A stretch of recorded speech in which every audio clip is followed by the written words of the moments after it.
আসসালামু আলাইকুম, আমন্ত্রণ বাংলাভিশন সংবাদে। আপনাদের সঙ্গে থাকছি সেলিনা তাওহিদ আর আমি রৌনক জাহান। শুরুতেই বিআরবি কেবল সংবাদ শিরোনাম।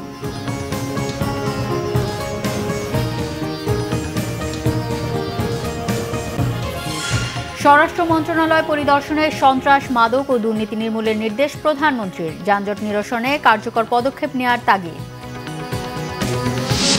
ভোটাধিকার হরণ করে সরকারের বিজয় উৎসব জনগণের সঙ্গে মশকরা, বললেন রিজভী। নির্বাচন কোন দেশে পুরোপুরি নিখুঁত হয়, প্রশ্ন ওবায়দুল কাদেরের।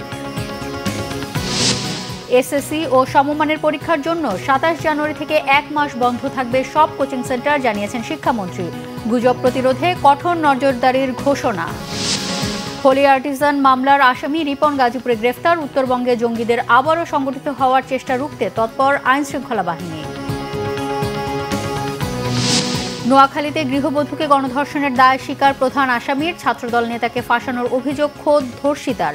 বরগুনায় মাদ্রাসা ছাত্রীকে ধর্ষণের অভিযোগ শিক্ষকের বিরুদ্ধে। দেখছিলেন বিআরবি কেবল সংবাদ শিরোনাম। এবারে বিস্তারিত। ৭৫ পরবর্তী থেকে দুর্নীতি ব্যাধির মতো ছেয়ে আছে বলে মন্তব্য করেছেন প্রধানমন্ত্রী শেখ হাসিনা। সকালে স্বরাষ্ট্র মন্ত্রণালয় পরিদর্শনে গিয়ে এই মন্তব্য করেন প্রধানমন্ত্রী।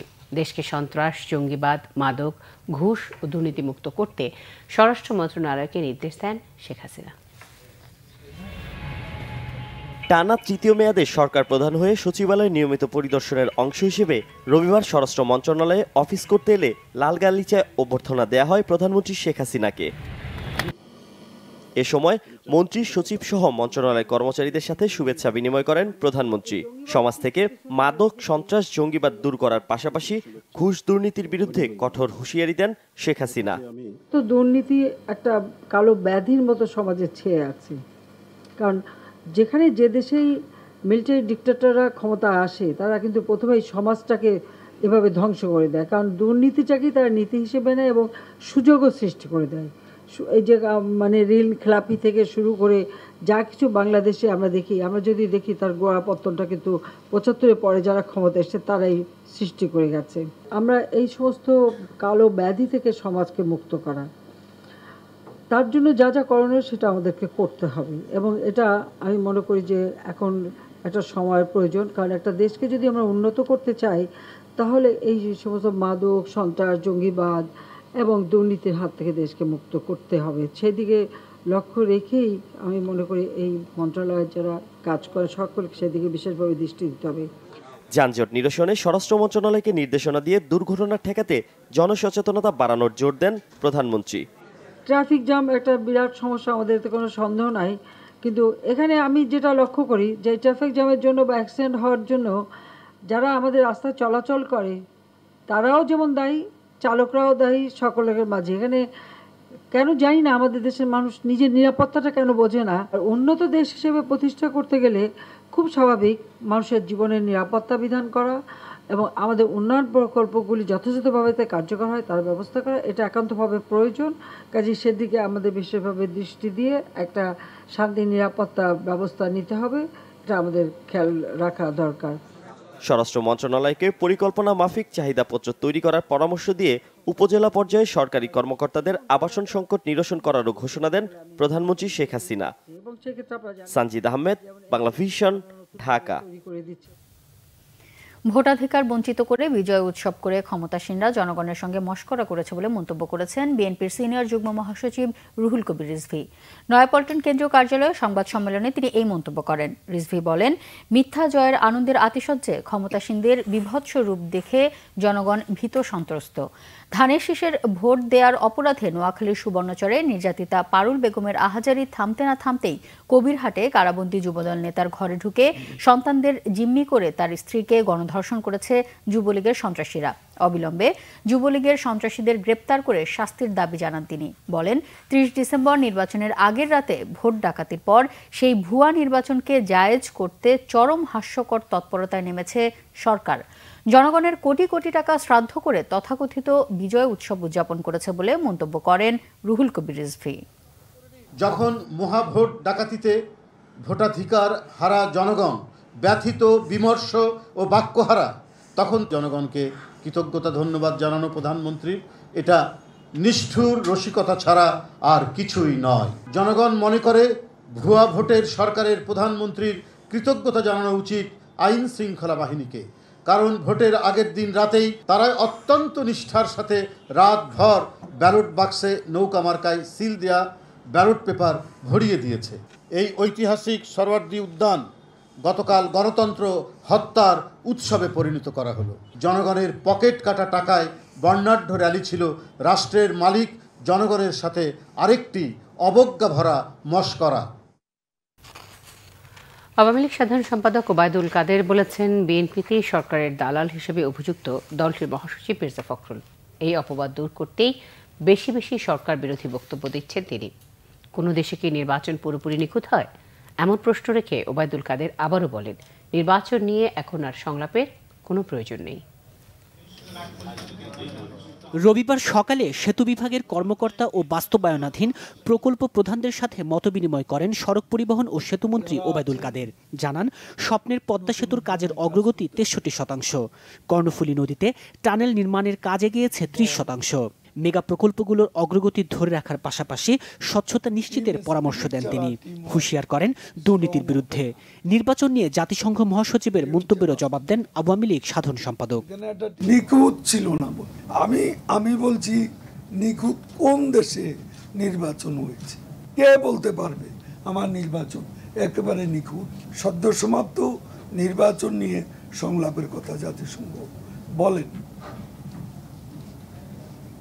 এটা গণতান্ত্রিক প্রক্রিয়ার একটা অংশ, বিভিন্ন দলের মধ্যে সংলাপ, সেটা বলেছে। এখন নির্বাচন নিয়ে সংলাপের কোনো আবশ্যকতা নেই। ওবায়দুল কাদের বলেন, দেশে বিদেশে নির্বাচনকে প্রশ্নবিদ্ধ করার অপপ্রয়াস চালিয়ে ব্যর্থ হয়ে এখন প্রলাপ বকছে বিএনপি। ইলেকশন নিরপেক্ষ না হলে উনি জিতলেন কেমন করে? মির্জা ফখরুল তিনি ইলেকশনে জিতলেন কেমন করে? আগে দল সামলাতে বলেন, নিজের ঘর সামলাতে বলেন। ঘরেই উনি বিপদে আছেন, কারণ তার দল থেকেই তাকে সরকারের দালাল বলছে। কাজে অপবাদ থেকে মুক্তি পাওয়ার জন্য যত বেশি বেশি করে সরকার বিরোধী বক্তব্য তো তিনি দেবেন, এটি সব। ঐক্যফ্রন্টে ভাঙনের সুর বাজছে বলে আবারও দাবি করেন আওয়ামী লীগ সাধারণ সম্পাদক। তাইমুর রশিদ, বাংলা ভিশন, ঢাকা। গণতান্ত্রিক পদ্ধতিতে নির্বাচন নিয়ে সবসময় সমালোচনা থাকেই বলে মন্তব্য করেছেন প্রধানমন্ত্রী শেখ হাসিনা। দলের নেতৃত্ব না থাকা, মনোনয়ন বাণিজ্য আর যুদ্ধাপরাধী দলকে সঙ্গে নিয়ে রাজনীতি করায় বিএনপিকে দেশের মানুষ ভোট দেয়নি বলেও জানান তিনি। শনিবার রাতে ভারতের টিভি চ্যানেল CNN নিউজ 18-কে দেয়া এক সাক্ষাৎকারে এসব কথা বলেন তিনি।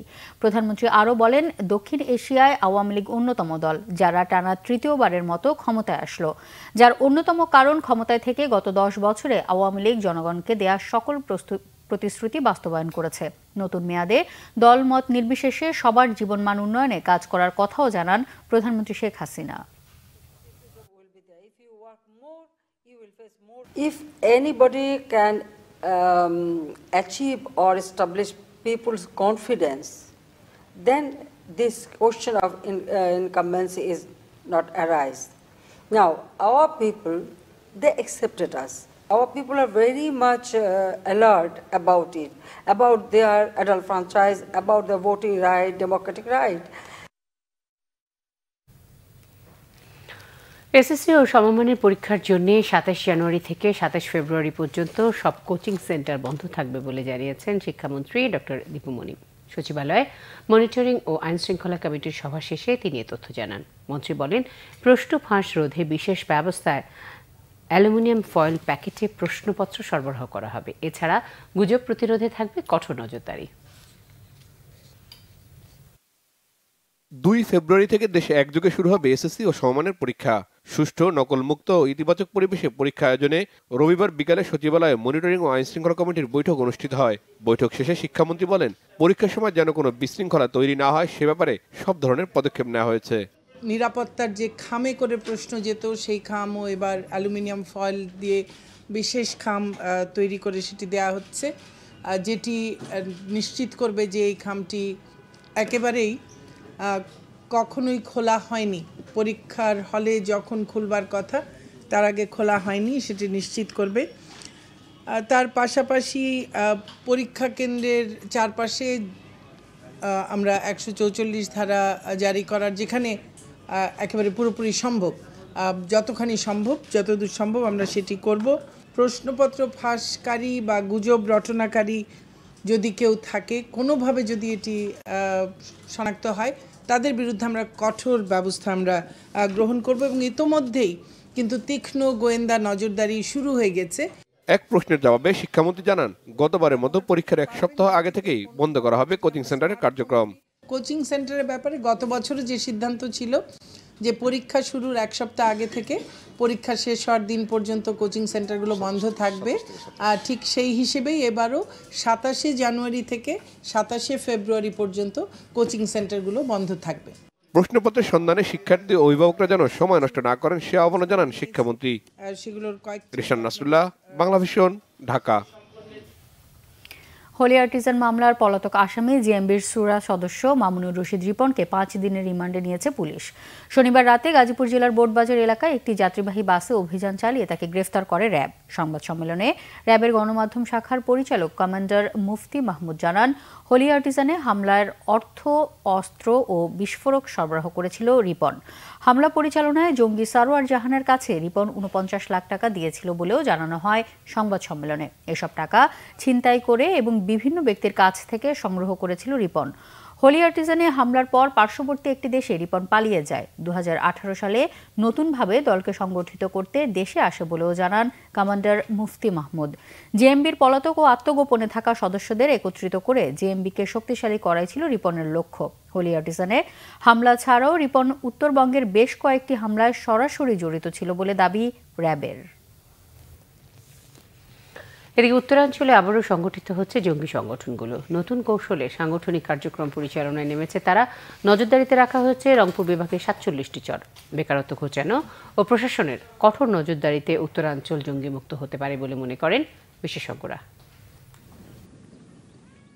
কৃষিতেই আগামীর স্বপ্ন বোনেন রংপুরের বেশিরভাগ সাধারণ মানুষ। তাদের সরলতাকে পুঁজি করে পুরাতন ও নবীনদের সংগঠিত করে উত্তরের বিভিন্ন জেলায় ঘাঁটি গেড়েছে একাধিক জঙ্গি সংগঠন। সম্প্রতি শীর্ষ জঙ্গি আখিনুরকে নগরীর একটি বেসরকারি মেডিকেল কলেজ হাসপাতাল থেকে গ্রেপ্তার করে র্যাব। ছেলেটা সৎ ছিল এবং 5 ওয়াক্ত নামাজ পড়তো। সে দিনেও এখানে থাকতো, রাতেও এখানে থাকতো। এই কাজের সঙ্গে কিভাবে সংক্ষিপ্ত হলো এটা আমি নিজেও ভাবে পাচ্ছি না। গ্রেপ্তার করা হয়েছে জেএমবির উত্তরাঞ্চলের সমন্বয়ক সামরিক কমান্ডার আব্দুর রহমান বিশ্বাস ওরফে ফুয়াদ সহ আরও 2 জঙ্গিকে। প্রত্যন্ত চরে প্রশিক্ষণ হয় জঙ্গিদের। আধ্যাত্মিক নেতা মৌলানা আবুল কাশেম, যিনি 2017 সালের মার্চ মাসে কাউন্টার টেররিজম ইউনিট কর্তৃক গ্রেপ্তার হয়, তার বাড়ি রাজীবপুর একটি চরে, এবং তার ছেলে হচ্ছে আব্দুর রহমান বিশ্বাস ওরফে নিয়াজ ওরফে ফুয়াদ, যিনি এখন উত্তরাঞ্চলের জেএমবির প্রধান সমন্বয়ক। চরগুলোতে এটা দুর্গম এরিয়া। আমাদের জানেন যে আমাদের তো সবসময় আমরা ফিজিক্যালি উপস্থিত থাকতে পারি না, তবে আমাদের গোয়েন্দা নজরদারি আছে। জঙ্গিমুক্ত শান্ত রংপুর উপহার দিতে পুলিশেরও রয়েছে নানা পরিকল্পনা। অনেক পুরানো একটি অভ্যাস হয়ে গেছে মানুষের প্রত্যন্ত এলাকাতে বিভিন্ন পদ্ধতিতে এই জুয়া খেলার একটি প্রচলন রয়েছে, এবং এর ফলে দেখা যাচ্ছে যে বিভিন্ন ধরনের অপরাধ সংঘটিত হচ্ছে। শুধু জঙ্গি আস্তানায় অভিযান ও গ্রেপ্তারে সন্তুষ্ট নয় সচেতন মহল।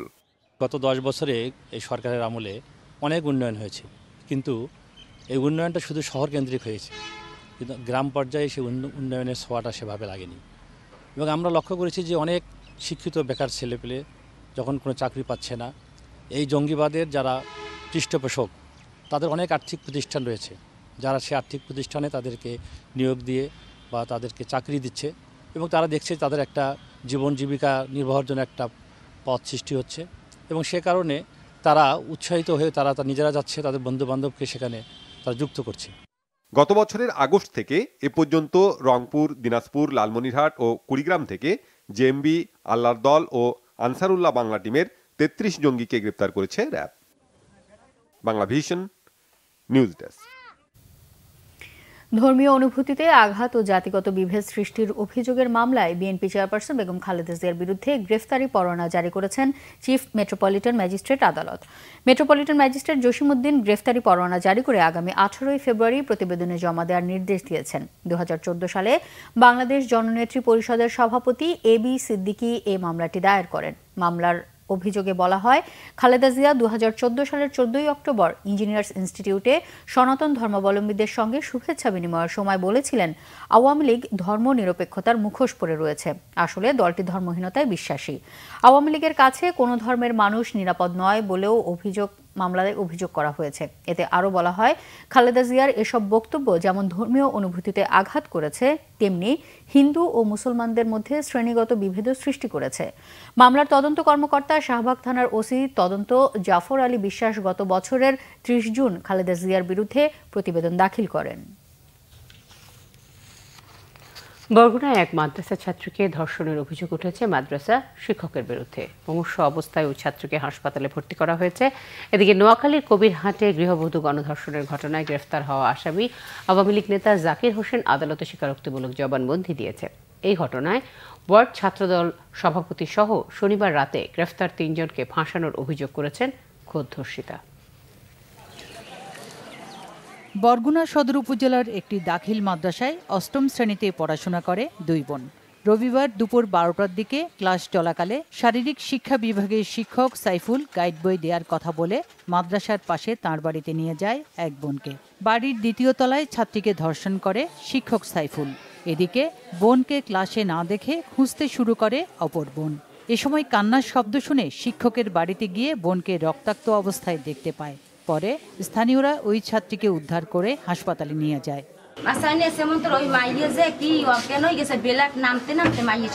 এলাকাবাসী সহ আমরা এর দৃষ্টান্তমূলক শাস্তি চাই এবং এই ব্যাপারে যে কোনো সাহায্য সহযোগিতা করতে আমরা প্রস্তুত আছি। এদিকে ধর্ষণের আলামত মিলেছে বলে জানিয়ে চিকিৎসক বলেছেন, অতিরিক্ত রক্তক্ষরণে তার অবস্থা গুরুতর। অনেক বেশি ব্লিডিং হচ্ছে। আমরা আপাতত ওইটা অফ করার জন্য তাকে ওটিতে নিয়েছি, অপারেশন করে যেন ওনাকে যেন স্টেবল করা যায়। জেলা পুলিশের ঊর্ধ্বতন কর্মকর্তারা হাসপাতালে শিক্ষার্থীকে দেখতে গিয়ে ধর্ষককে গ্রেফতারের প্রতিশ্রুতি দেন। বিভিন্ন জায়গায় আমাদের অভিযান চলছে এবং এই ভিকটিমের ট্রিটমেন্টের জন্য যাতে সার্বিক সহযোগিতা যেগুলো দরকার হয় সে ব্যাপারেও আমাদের সব ধরনের ব্যবস্থা নেওয়া হয়েছে। অভিযুক্ত শিক্ষক সাইফুলের বাবা ইব্রাহিম মাওলানা বরগুনার ফুলঝুরি ইউনিয়ন আওয়ামী লীগের সভাপতি এবং ওই মাদ্রাসার প্রতিষ্ঠাতা সভাপতি। এদিকে নোয়াখালীর নবগ্রামে 3 সন্তানের জননীকে ধর্ষণের ঘটনায় প্রধান আসামি আওয়ামী লীগ নেতা জাকির হোসেন জহির বিচারক নবনীতা গুহের আদালতে 164 ধারায় স্বীকারোক্তিমূলক জবানবন্দি দিয়েছে। পরে তাকে জেল হাজতে পাঠানো হয়। অন্যদিকে ধর্ষণের ঘটনায় জড়িত থাকার অভিযোগে শনিবার রাতে কবিরহাটের ধানসিঁড়ি ইউনিয়ন ছাত্রদলের 9 নম্বর ওয়ার্ড সভাপতি হারুনুর রশিদ সহ আব্দুর মান্না, মোহাম্মদ সেলিম নামে 3 জনকে গ্রেফতার করা হয়।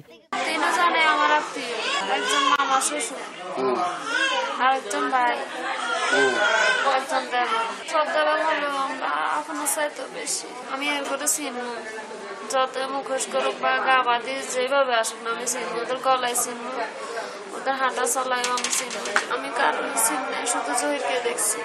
আমি ভুল জানি না, এটা একটা ষড়যন্ত্র। এ ঘটনার প্রতিবাদে স্থানীয় সমিতি বাজারে মানববন্ধন হয়। এতে বক্তারা ধর্ষকদের দৃষ্টান্তমূলক শাস্তি দাবি করেন। Bangla Vision news desk. Shaheed Asad দিবস আজ। 1969 সালের এই দিনে পাকিস্তানি স্বৈরশাসক আইয়ুব বিরোধী আন্দোলনে ছাত্র সমাজের 11 দফা কর্মসূচির মিছিলে নেতৃত্ব দিতে গিয়ে পুলিশের গুলিতে আত্মদান করেন ছাত্রনেতা আসাদুজ্জামান আসাদ। দিবসটিতে দেয়া বাণীতে আসাদের চেতনায় উদ্বুদ্ধ হয়ে ঐক্যবদ্ধভাবে সকলকে কাজ করার আহ্বান জানিয়েছেন রাষ্ট্রপতি মোহাম্মদ আব্দুল হামিদ ও প্রধানমন্ত্রী শেখ হাসিনা। এদিকে নানা আয়োজনে পালিত হয় দিবসটি। ছাত্রনেতা আমানুল্লাহ মোহাম্মদ আসাদুজ্জামান আসাদ 1969 সালের 20 জানুয়ারি পাকিস্তানি স্বৈরশাসক আইয়ুব খানের বিরুদ্ধে এদেশের ছাত্র সমাজের 11 দফা কর্মসূচির মিছিলে নেতৃত্ব দিতে গিয়ে পুলিশের গুলিতে জীবন দেন ছাত্রনেতা আসাদ। সে সময় আসাদ ঢাকা বিশ্ববিদ্যালয়ের মাস্টার্সের ছাত্র ছিলেন। দিবসটি উপলক্ষে ঢাকা মেডিকেল কলেজ হাসপাতাল গেট সংলগ্ন শহীদ আসাদ স্মৃতিসৌধে সকালে ফুল দিয়ে শ্রদ্ধাঞ্জলি দেন তার পরিবার এবং বিভিন্ন রাজনৈতিক ও সামাজিক সংগঠন। দিবসটি উপলক্ষে নরসিংদীর শিবপুরের ধানুয়া গ্রামে শহীদ আসাদের নিজ বাড়িতে আব্দুল মান্নান ভূঁইয়া পরিষদ ও বিএনপি নেতাকর্মীরা সহ বিভিন্ন সামাজিক, সাংস্কৃতিক ও রাজনৈতিক সংগঠন শহীদ বেদিতে শ্রদ্ধা নিবেদন করেন। এ সময় বক্তারা বলেন, 1969-এর গণ অভ্যুত্থানের মহানায়ক শহীদ আসাদের স্বপ্ন 50তম দিবসেও বাস্তবায়িত হয়নি। আজকে আসাদের 50তম মৃত্যুবার্ষিকী। আপনারা জানেন যে শহীদ আসাদ প্রগতিশীল রাজনীতির সাথে জড়িত ছিলেন। 1968 সালের 29শে ডিসেম্বর মৌলানা ভাসানীর আহ্বানে হাতিরদা হাটবাজার হরতাল করতে যে শহীদ আসাদ এবং আমি একই মিছিলে ছিলাম। শহীদ আসাদের জন্ম এদেশের কৃষক, শ্রমিক, মেহনতি মানুষের মুক্তির জন্য তার আত্মদান। যদিও আমরা বিশ্বাস করি যে এখনও তার আদর্শ বাস্তবায়িত হয়নি। শহীদ আসাদ আমাদের স্বাধীনতার প্রেরণার উৎস এবং বিশেষ করে শহীদ আসাদ ছিলেন আমাদের জননেতা সাবেক মন্ত্রী আব্দুল মান্নান ভূঁইয়া সাহেবের একজন সহকর্মী। শহীদ আসাদ সম্পর্কে বর্তমান প্রজন্মকে জানাতে তার শেষ স্মৃতিটুকু রক্ষার দাবি এলাকাবাসীর। তারা বলেন, পাঠ্যপুস্তকে শহীদ আসাদের জীবনী নিয়ে আসলে আসাদ বেঁচে থাকবে মানুষের মাঝে। নাসরিন গীতি, বাংলা ভিশন নিউজ ডেস্ক। সংবাদের এই পর্যায়ে নিচ্ছি সিবিসি টাইল সংবাদ বিরতি। ফিরবো জানিয়ে ডিজিটাল নিরাপত্তা আইন নিয়ে সাংবাদিকদের উদ্বেগ উৎকণ্ঠা কাটানোর আশ্বাস তথ্যমন্ত্রীর। নাটোরের গোলাপপুর পৌরসভার কাউন্সিলর জামিলুরকে কুপিয়ে হত্যা করেছে দুর্বৃত্তরা।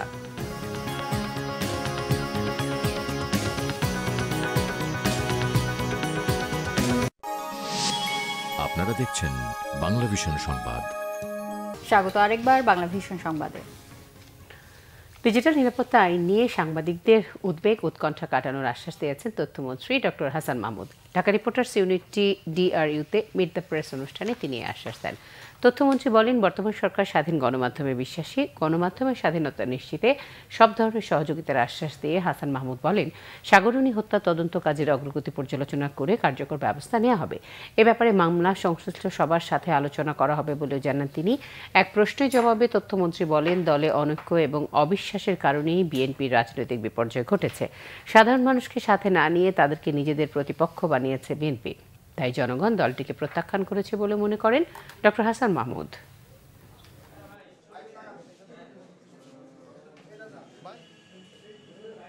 সাংবাদিকদের উদ্বেগ দূর করার জন্য কি করা যায়, কারণ ডিজিটাল নিরাপত্তা আইন সাংবাদিকদের জন্য নয়, এটি সমস্ত দেশের জন্য। তো এই ক্ষেত্রে যাতে কেউ হয়রানির শিকার না হয়, সেই জন্য আমি মনে করি যে বিশেষ করে সাংবাদিক যে উদ্বেগ উৎকণ্ঠা সেটি দূর করার লক্ষ্যে আমি প্রথমেই বলেছি আমি কাজ করব, এবং আপনি যে প্রস্তাবগুলো দিয়েছেন সেগুলো নিয়ে আলোচনা করব। যুদ্ধাপরাধীদের সকল সম্পদ বাজেয়াপ্ত করে শহীদ পরিবার ও মুক্তিযোদ্ধা পরিবারের কল্যাণে ব্যয় করার আহ্বান জানিয়েছেন ঘাতক দালাল নির্মূল কমিটির নেতারা। আর মুক্তিযুদ্ধ বিষয়ক মন্ত্রী আকম মোজাম্মেল হক বলেছেন, বাংলাদেশ রাষ্ট্রের অস্তিত্ব যারা বিশ্বাস করে না তাদের সরকারি চাকরিতে ঢুকতে দেওয়া যাবে না। ৭১-এর ঘাতক দালাল নির্মূল কমিটির প্রতিষ্ঠাবার্ষিকীর আলোচনা সভায় তারা এসব কথা বলেন। ২৭তম প্রতিষ্ঠা বার্ষিকীর আলোচনা সভায় ঘাতক দালাল নির্মূল কমিটির নেতারা এদেশ থেকে বিএনপি জামাতকে রাজনীতির থেকে বিলুপ্ত ঘোষণার দাবি জানান। বলেন, সাম্প্রদায়িক গোষ্ঠীর সাথে সমঝোতা করলে দেশের উন্নয়ন ও অগ্রযাত্রা থমকে যাবে। সাম্প্রদায়িক শক্তির সঙ্গে সমঝোতা করে বাংলাদেশে উন্নয়ন বলেন, বাংলাদেশে সাম্প্রদায়িক অসাম্প্রদায়িক চেতনা বিস্তারের কথা বলেন, সেটা সম্ভব হবে না।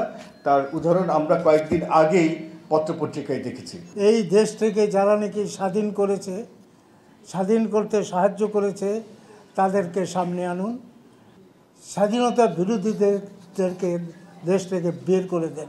আজকের কাগজে দেখলাম যে 2001 সালের নির্বাচনোত্তর সহিংসতায় জড়িত এক ব্যক্তি, যে কিনা ধর্মীয় সংখ্যালঘুদের ওপর অত্যাচার করার জন্য চিহ্নিত, সে আমাদের একজন প্রতিমন্ত্রীর হাতে ফুল দিয়ে আওয়ামী লীগে যোগদান করেছে। বক্তারা বলেন, এবারের নির্বাচনে সাম্প্রদায়িক অপশক্তিকে লাল কার্ড দেখিয়েছে দেশের জনগণ। এই নির্বাচনের মাধ্যমে বিএনপি জামাতের রাজনীতির কবর রচনা হয়েছে বলেও মনে করেন মুক্তিযুদ্ধ বিষয়ক মন্ত্রী। জামাতকে নিষিদ্ধ করলে হবে না, জামাতের সম্পদ বাজেয়াপ্ত করতে হবে। জামাত এবং যুদ্ধাপরাধীরা সরকারি কোনো চাকরি বাকরির জন্য না করতে পারে, সেই জন্য আইন করা এটা এখন আমাদের জন্য ফরজ হয়ে গেছে। বিসিএস পরীক্ষায় মুক্তিযুদ্ধের উপর 100 মার্কের পরীক্ষা চালু করা ও জামাত ও যুদ্ধাপরাধীদের কোনো সন্তান যাতে সরকারি চাকরি আর না পায় সে ব্যবস্থা করতে সরকারের প্রতি দাবিও জানানো হয় আলোচনা সভায়। মুহিবুল্লাহ মুহিব, বাংলা ভিশন, ঢাকা।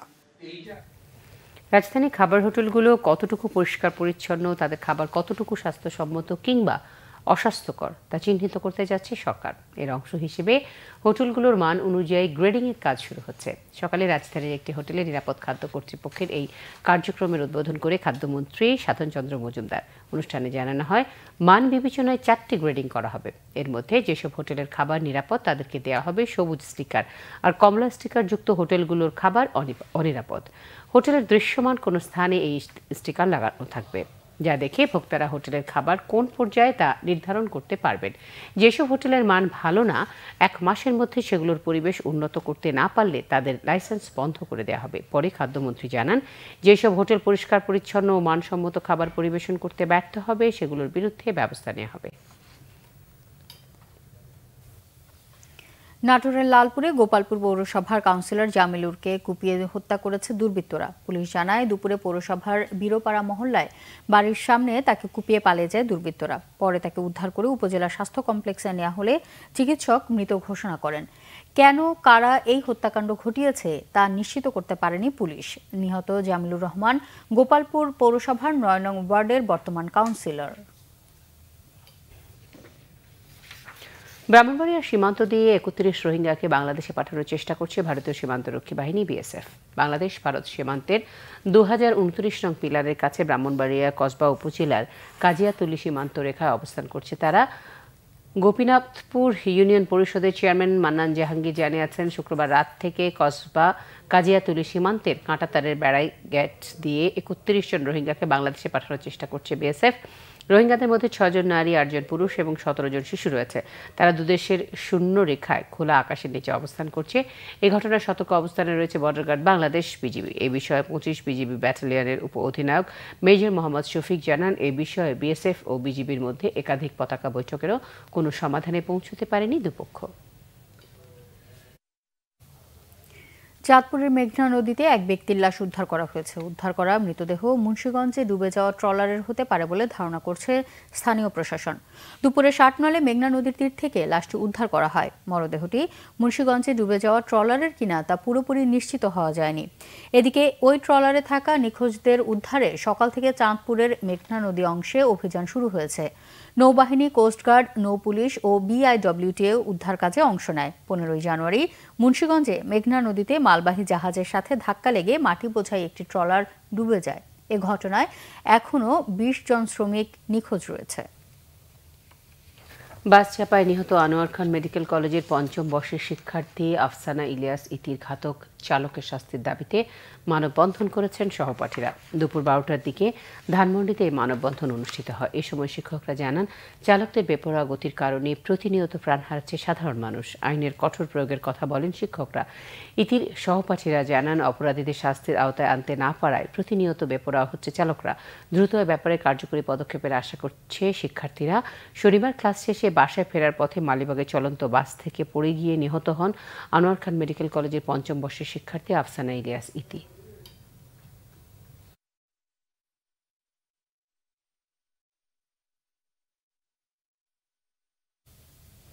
এবার ব্যবসা বাণিজ্য সহ আরও কিছু অনুষ্ঠানের খবর নিয়ে রয়েছে একটি ডেস্ক রিপোর্ট।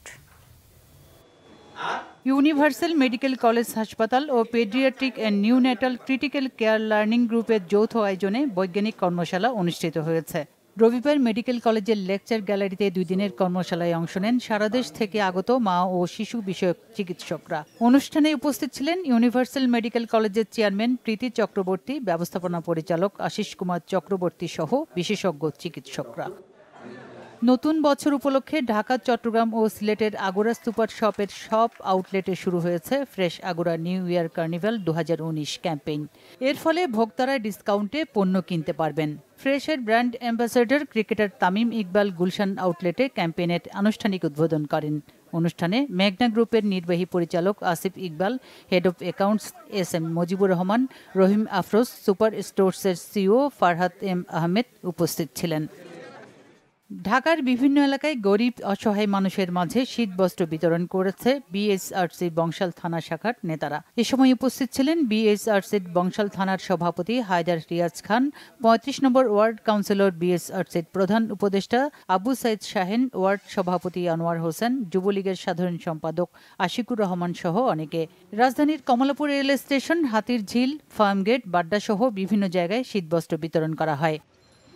রাজধানীর খিলগাঁওয়ে ফিউচার বাংলা ব্রাইট স্কুলের শিক্ষার্থীদের মাঝে বই বিতরণ ও শীতার্তদের কম্বল বিতরণ করা হয়েছে। অনুষ্ঠানে প্রধান অতিথি হিসেবে উপস্থিত ছিলেন বাংলা ভিশনের ফিন্যান্স ডিরেক্টর মোহাম্মদ আশরাফ উদ্দিন আহমেদ। অন্যদের মধ্যে স্থানীয় ward councillor Wahidul Hasan Milton, Didarul Islam Didar সহ অনেকে উপস্থিত ছিলেন। পথ শিশু ও সুবিধাবঞ্চিতদের জন্য স্কুলটি পরিচালনা করছে ফিউচার বাংলা সমাজ কল্যাণ নামে একটি সংগঠন।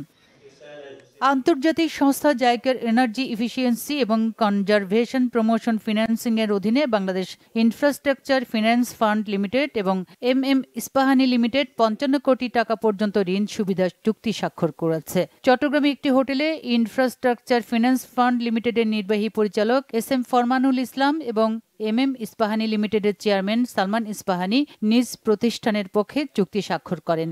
এই ঋণে Pahartali textile and hosiery mills unit 5 নামে একটি এনার্জি ইফিশিয়েন্ট টেক্সটাইল মিল স্থাপন করা হবে। Bangla Vision news desk. নিচে আবারও CBC টাইল সংবাদ বিরতি। সাথেই থাকুন, ফিরে এসে থাকছে।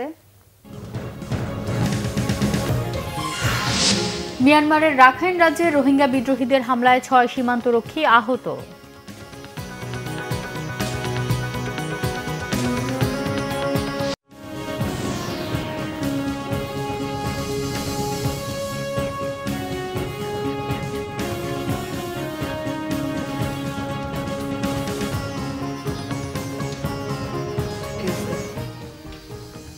আবারও স্বাগত বাংলা ভিশন সংবাদে। এবারে আমিন জুয়েলার্স আন্তর্জাতিক সংবাদ।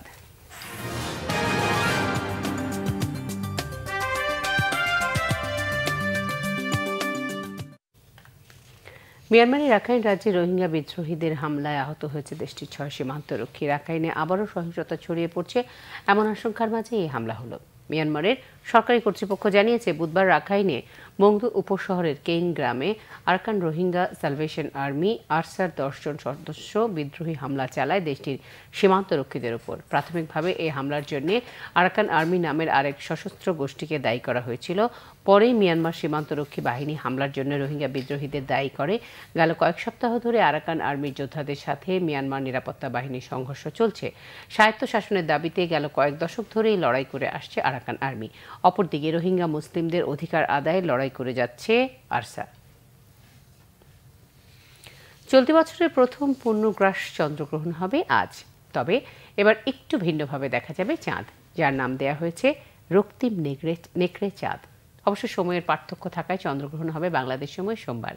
চন্দ্রগ্রহণের সময় চাঁদের দিকে তাকালে দেখা যাবে লাল রঙের আভা। এছাড়া গ্রহণ চলার সময় পৃথিবীর খুব কাছে থাকবে চাঁদ, ফলে চাঁদকে স্বাভাবিকভাবে তুলনার চেয়ে বড় দেখা যাবে। অনেকের বিশ্বাস, পৃথিবী পূর্ণিমার সময় চাঁদের আলোয় এতটাই ভেসে যায় যে নেকড়েরা ডেরা থেকে বেরিয়ে ডাকতে শুরু করে। তাই এর নাম দেয়া হয়েছে বড় রক্তিম নেকড়ে চাঁদ। জ্যোতির্বিজ্ঞানীরা জানিয়েছেন গ্রহণ দেখা যাবে উত্তর ও দক্ষিণ আমেরিকা, আফ্রিকা মহাদেশের পশ্চিম অংশ ও ইউরোপের কয়েকটি দেশ থেকে। এসব দেশে রবিবার রাতে চন্দ্রগ্রহণ শুরু হবে। তবে বাংলাদেশে এই গ্রহণ শুরু হবে সোমবার সকাল 8টা 36 তাই দিনের আলোয় চন্দ্রগ্রহণ দেখা যাবে না। গ্রহণের স্থায়িত্ব হবে 62 মিনিট। 29 দিন ধরে চলা যুক্তরাষ্ট্রে অচল অবস্থা নিরসন অভিবাসন নীতির সাথে আপোষ করে নতুন প্রস্তাব দিয়েছেন মার্কিন প্রেসিডেন্ট ডোনাল্ড ট্রাম্প। তবে এই প্রস্তাবকে অগ্রহণযোগ্য উল্লেখ করে নাকচ করে দিয়েছেন ডেমোক্র্যাট নেতারা। শনিবার দেয়া এক ভাষণে যুক্তরাষ্ট্রের অচল অবস্থা অবসানে অভিবাসীদের সুবিধার জন্য 2টি প্রস্তাব দেন মার্কিন প্রেসিডেন্ট ডোনাল্ড ট্রাম্প। প্রস্তাবে প্রেসিডেন্ট ট্রাম্প বলেন, যুক্তরাষ্ট্রে অবৈধভাবে প্রবেশ করা 7 লাখ ড্রিমার অভিবাসীকে বের করে বের না করে আরও 3 বছর থাকার ও কাজ করার অনুমতি দেওয়া হবে। এছাড়া সাময়িক সুবিধা পাওয়া অভিবাসীদের জন্য 3 বছরের ভিসার ব্যবস্থা করা হবে। তাদের মানবিক সহায়তায় 80 কোটি মার্কিন ডলার বরাদ্দ দেওয়ার প্রস্তাবও দেন মার্কিন প্রেসিডেন্ট। তবে মেক্সিকো সীমান্তে দেয়াল নির্মাণের জন্য চাওয়া 500 কোটি মার্কিন ডলার তহবিলের বিষয়ে অনড় রয়েছেন তিনি। অবশ্য প্রস্তাবটি তাৎক্ষণিকভাবে নাকচ করে দিয়েছেন মার্কিন পার্লামেন্টের নিম্নকক্ষ প্রতিনিধি পরিষদের স্পিকার ও ডেমোক্র্যাট সদস্য ন্যান্সি পেলোসি। এক বিবৃতিতে তিনি জানান, প্রস্তাবটি আগেও নাকচ করা হয়েছে, প্রতিটি প্রস্তাবে অগ্রহণযোগ্য বলে মন্তব্য করেন তিনি। আরও একবার জানিয়ে স্বরাষ্ট্র মন্ত্রণালয়ের পরিদর্শনে সন্ত্রাস, মাদক ও দুর্নীতি নির্মূলের নির্দেশ প্রধানমন্ত্রীর। যানজট নিরসনের কার্যকর পদক্ষেপ নেওয়ার তাগিদ। ভোটাধিকার হরণ করে সরকারের বিজয় উৎসব জনগণের সঙ্গে মশকরা, বললেন রিজভী। নির্বাচন কোন দেশে পুরোপুরি নিখুঁত হয়, প্রশ্ন ওবায়দুল কাদেরের। এসএসসি ও সমমানের পরীক্ষার জন্য 27 জানুয়ারি থেকে 1 মাস বন্ধ থাকবে সব কোচিং সেন্টার, জানিয়েছেন শিক্ষামন্ত্রী। গুজব প্রতিরোধে কঠোর নজরদারির ঘোষণা। হলি আর্টিজান মামলার আসামি রিপন গাজীপুরে গ্রেফতার। উত্তরবঙ্গের জঙ্গিদের আবারও সংগঠিত হওয়ার চেষ্টা রুখতে তৎপর আইনশৃঙ্খলা বাহিনী। নোয়াখালীতে গৃহবধূকে গণধর্ষণের দায় স্বীকার করে আসামি। ছাত্রদল নেতাকে ফাঁসানোর অভিযোগ খোদ ধর্ষিতার। বরগুনায় মাদ্রাসা ছাত্রীকে ধর্ষণের অভিযোগ শিক্ষকের বিরুদ্ধে। এই ছিল এখনকার মতো। পরের সংবাদ থাকছে রাত 1টায়। দেখার আমন্ত্রণ রইল। এছাড়া ফেসবুকে বাংলা ভিশন সংবাদ সরাসরি দেখতে লগ ইন করতে পারেন facebook.com/বাংলাভিশনে। এতক্ষণ সাথে থাকায় ধন্যবাদ। শুভরাত্রি।